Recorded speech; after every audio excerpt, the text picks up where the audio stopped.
आयोग पे हमारा डाउट बा, एग्जाम के पर्चा आउट बा। अरे बाबा आर्मिया के भर्तिया कहिया ले आई हो? लइका लोग करत साउट बा का बा यूपी में का। बिहार की गायिका नेहा सिंह राठौड़ के गाने की ये पंक्तियां आपने सुनी होगी, पूरा गाना भी सुनिए, आपको पता ही नहीं चलेगा कि बिहार की लोक गायिका ने यह गाना उत्तर प्रदेश की हालत पर गाया है या राजस्थान की हालत पर। सरकारें कोई भी हो, बेरोजगारों के साथ वे हमेशा क्रूर ही रहती है। जमाने भर में अपनी फजीयत कराने के बाद अब सरकार ने रीट लेवल 2 परीक्षा को निरस्त कर दिया है। फजीयत इसलिए कहा कि जैसे जैसे परतें खुल रही थी, सरकार से जुड़े मंत्रियों तक की सहभागिता सामने दिखने लगी है। ऐसे में अब माना जा रहा है कि सरकार ने इज्जत बचाने के लिए ऐसा कदम उठाया है। हम बात कर रहे हैं कि सरकारें कोई भी हो, वे हमेशा से ही बेरोजगारों के साथ क्रूर ही रहती है। कारण वही, बेरोजगारों की कोई जाति नहीं होती, कोई धर्म नहीं होता। वे बिखरे हुए युवाओं का ऐसा समूह भर होते हैं जो अपनी जायज़ मांगों के लिए भी यदा कदा ही एकजुट हो पाते हैं। फिर जब चुनाव आता है तो वे वहाँ बेरोजगार नहीं रहते हैं, वे जाति, धर्म, भाषा और क्षेत्र के आधार पर बढ़ जाते हैं।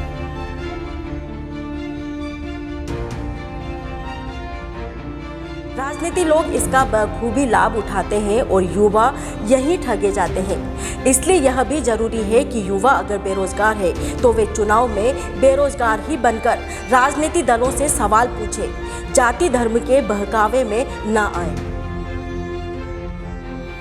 बात अगर सरकारी नौकरी की हो और प्रदेश कांग्रेस अध्यक्ष गोविंद सिंह डोटासरा का नाम नहीं आए तो बात अधूरी ही रहेगी। डोटासरा ने इस बार तो पहले ही कह दिया कि उनके 13 रिश्तेदारों ने परीक्षा दी थी और सारे ही फेल हो गए। वैसे मुख्यमंत्री ने अपना लगाव युवाओं के साथ दिखाने की कोशिश की है। मेरे ऊपर व्यक्तिगत रूप से अगर किसी भी नेता ने कोई आरोप लगाया, एक आलपिन की नोक जितना आरोप साबित कर दे इस रीट भर्ती परीक्षा में मेरे या मेरे परिवार के शामिल होने का, तो मैं आप सबके सामने कह रहा हूं, कोट कर लीजिए, जिंदगी में मैं और मेरा परिवार राजनीति नहीं करेंगे। 12 लोग फेल हो गए तो बताओ। लेकिन मेरे परिवार के 13 लोगों ने एग्जाम दिया, मैं विधानसभा में बताने वाला था।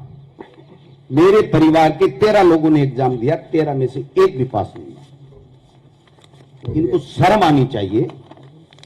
सुभाष गर्ग जी के पीएसओ के लिए अभी किरोड़ी जी ने बोला कि वो पास हो गया, पेपर लीक हो गया, 150 में से 29 नंबर आए।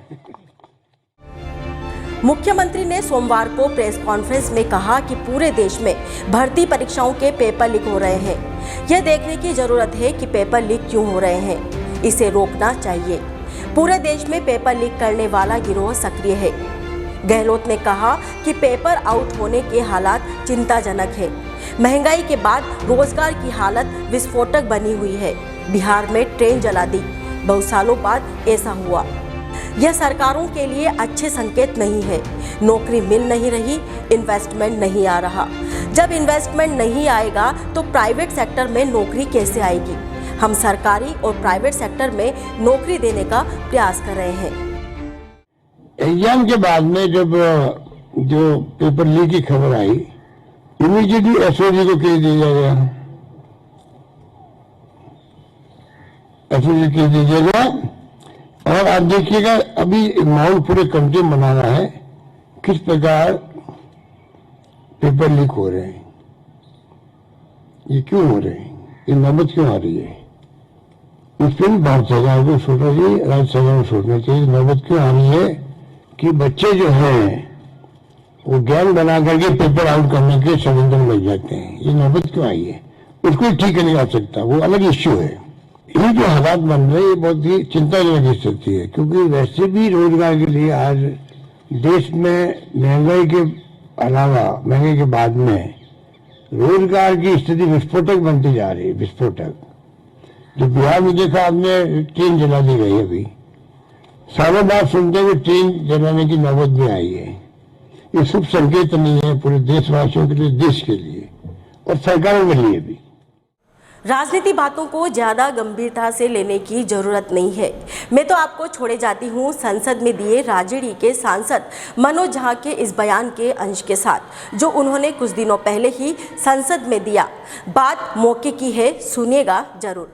अगर नेताजी कहीं से आ जाते हैं तो कहते कैनोपी मत रख भाई, दिलों में रख, दिलों में रख। क्या मांग रहे थे? चांद नहीं मांग रहे थे, नौकरी मांग रहे थे। बेवफा बावफा नहीं होता, वरना इतना बुरा नहीं होता। हमने तो सोचा था, बाद लुटने के ये पता चला कि रहजन रहनुमा नहीं होता। तो कैसी लगी आपको हमारी खबर? कमेंट बॉक्स में जरूर बताएं। चैनल को सब्सक्राइब करें और लाइक तो बनता ही है। जय हिंद।